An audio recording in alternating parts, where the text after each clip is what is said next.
to code your transcripts? I didn't code them necessarily. Well, I don't know, the way that I transcribed them,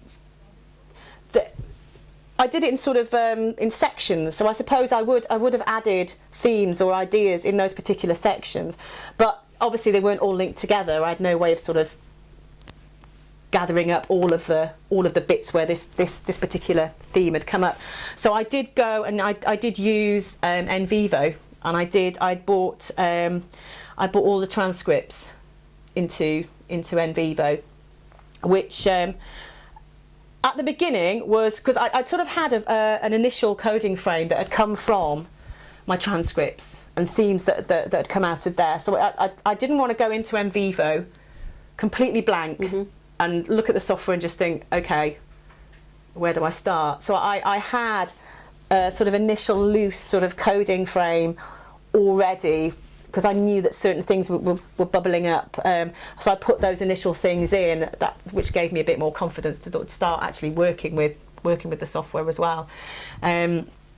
So I did that. Then I went through and I read them again, sort of line by line, because obviously it'd been a while since I'd read them, so I went back through again and read them line by line and coded line by line, which is quite a time-consuming process, and you end up with lots and lots and lots of codes that don't necessarily fit together, but then things sort of, oh, well, they're talking about that, so I was able to sort of bring codes through. But in the end, I felt like I was quite constrained by the software.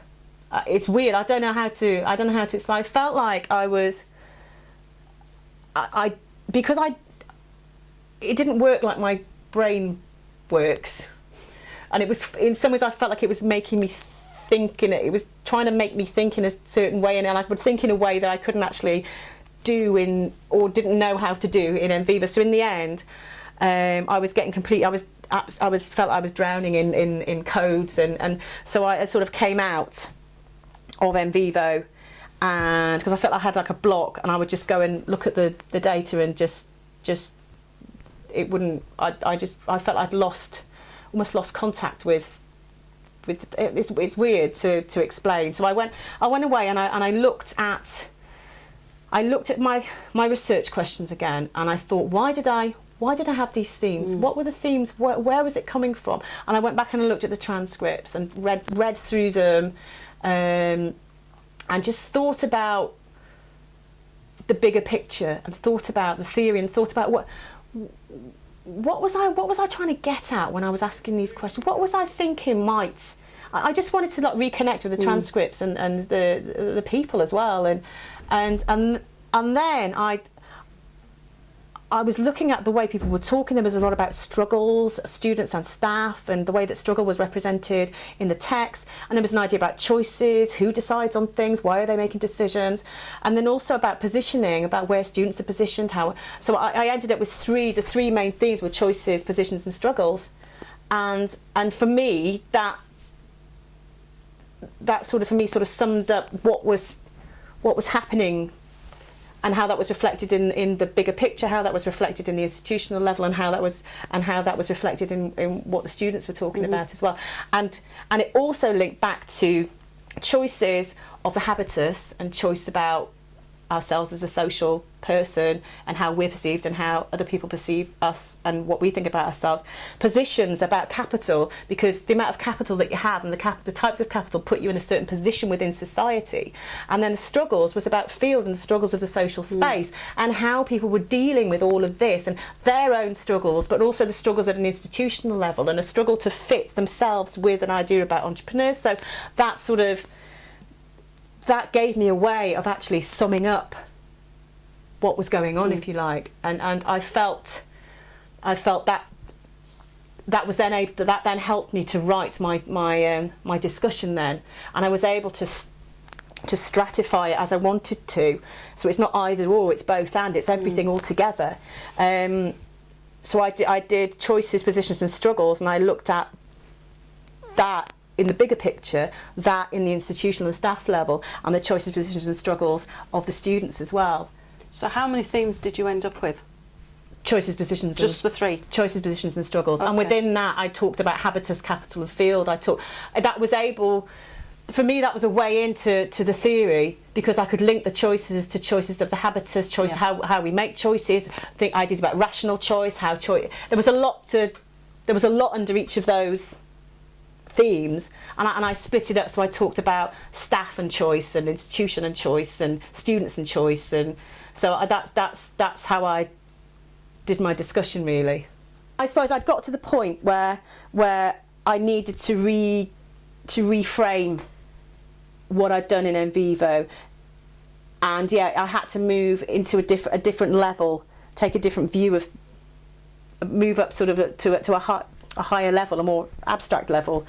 So yeah, that's probably why I was feeling a bit more constrained by the software, because there were these larger ideas and themes that although they sort of were clustered, and I could sort of see that ideas and themes were forming.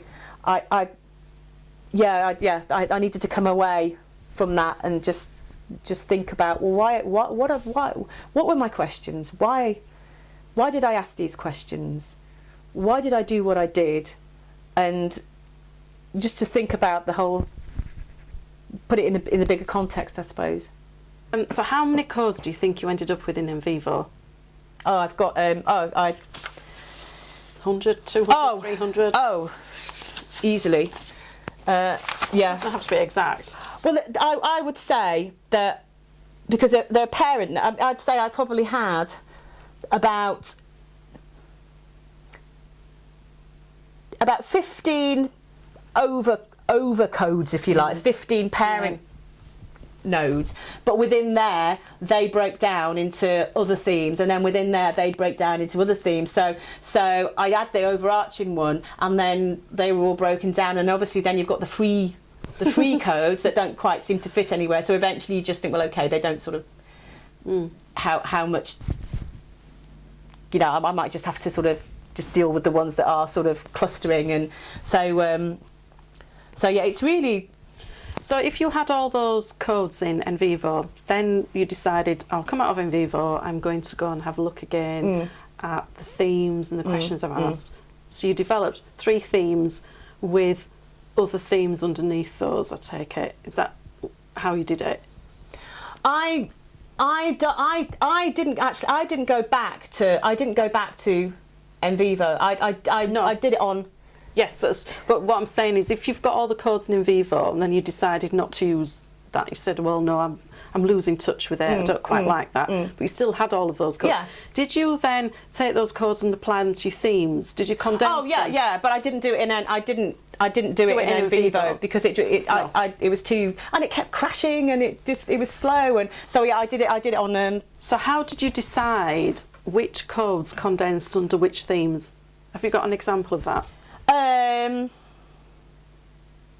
Well, there were things like things were coming up about how it was perceived as, for example, a discipline, entrepreneurship as a discipline, and also as a fad or a novelty, for example. So I might have had entrepreneurship as a novelty, and then where the students had talked about something which, you know, is fashionable, isn't it, and sort of put those sort of key words under that. Some of them that I picked up, like I had like emotions and feelings and power and legitimacy and things like that, and I couldn't physically write about absolutely everything that had come out of it, so I had to make decisions about if I was going to write about everything. And really the emotions and feelings did come into it because people were talking about them, but